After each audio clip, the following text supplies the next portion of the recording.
Je voudrais répondre bien simplement à deux questions. Pourquoi se marier à l'Église? Pourquoi recevoir le sacrement de mariage? Et comment se marier à l'Église? Pourquoi? Eh bien, pour deux raisons. Je dis la première avec une petite blagounette, ne la prenez pas mal, elle aura une suite. On demandait à quelqu'un de dire s'il n'avait pas une comparaison pour parler du jour du mariage. Et il a dit, pour moi, c'est comme un mirage.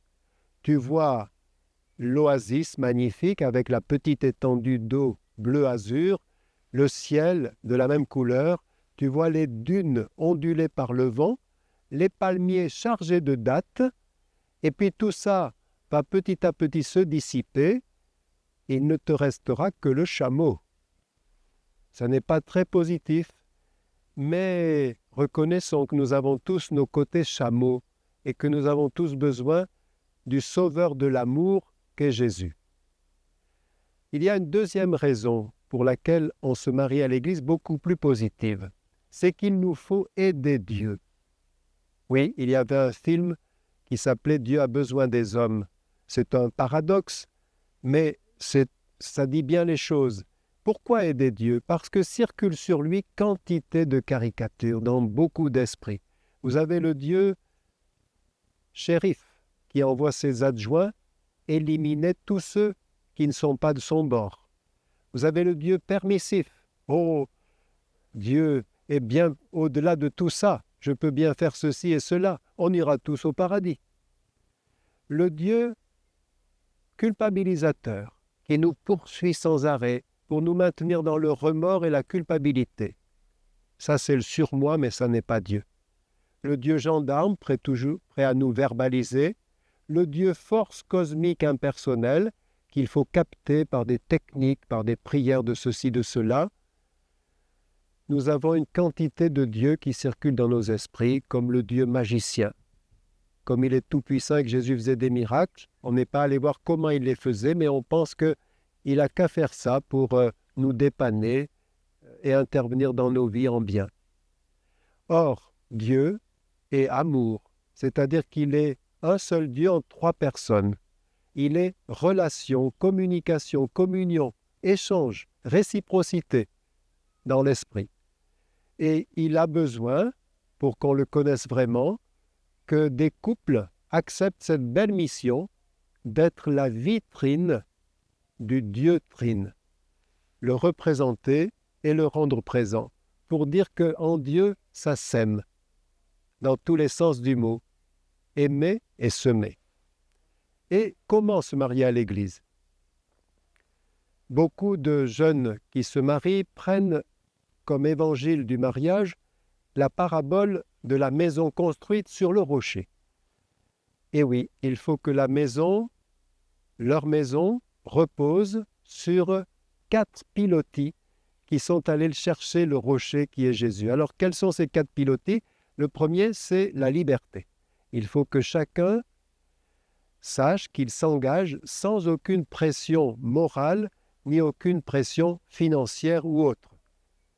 Et puis surtout, qu'il sache qu'il n'épouse pas une personne parfaite ou un idéal. Ça, c'est quand on est dans la phase idéalisation de l'autre, la phase téléphérique qui fait monter au sommet de la montagne. Non, un amour adulte n'est pas dans la fusion ni dans l'idéalisation.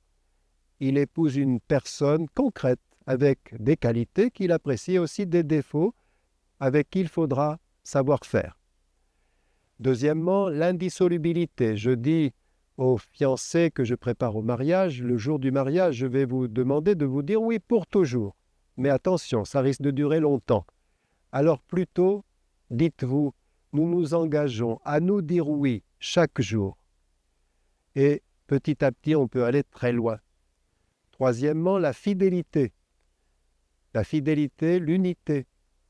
C'est une question de priorité. Qu'est-ce que je vais mettre en place pour que l'autre ait toujours la priorité et que ce ne soit pas une occupation, voire une addiction qui prenne le pas?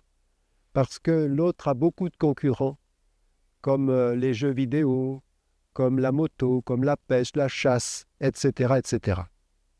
Et finalement, le quatrième pilier, c'est la fécondité. c'est-à-dire minimum avoir des enfants, les éduquer humainement et chrétiennement. En tout cas, avoir conscience que notre couple intéresse Dieu, que Dieu veut rayonner à travers notre couple. Alors je reviens au chameau, parce qu'il y a quelque chose d'intéressant. Le jour du mariage, on les bénit beaucoup, nos fiancés, et tout nouveau-né marié. Ils ont la bénédiction nuptiale, ils ont la bénédiction finale, ils ont la bénédiction de leurs alliances. Il se trouve que dans la langue de Jésus, bénédiction se dit baraka. Oui, vous avez peut-être déjà entendu le mot baraka. Avoir la baraka dans la langue arabe, or ce sont deux langues sémites très proches pour certains mots. Avoir la baraka, c'est avoir la bénédiction, c'est éviter des pièges, c'est être béni. Et il se trouve qu'on emploie ce mot pour le chameau. Faire baraquer un chameau, c'est le faire mettre à genoux. C'est d'ailleurs très impressionnant, on a l'impression qu'il est tout démantibulé. Pourquoi on le met à genoux, le chameau? Pas pour l'humilier, mais pour le charger de sa mission, soit un fardeau, soit une personne. Il sera tout fier de remplir cette mission, mais pour qu'il en soit chargé, il a fallu qu'il se mette à genoux. Le couple aussi sait qu'il sera baraqué s'il est baraqué. Il sera béni s'il est à genoux, c'est-à-dire qu'il reconnaît sa pauvreté, qu'il reconnaît ses limites. Entre mirage et mariage, il n'y a qu'un A de différence. C'est le A de la grâce, le A de la présence de Jésus, qui est l'alpha et l'oméga.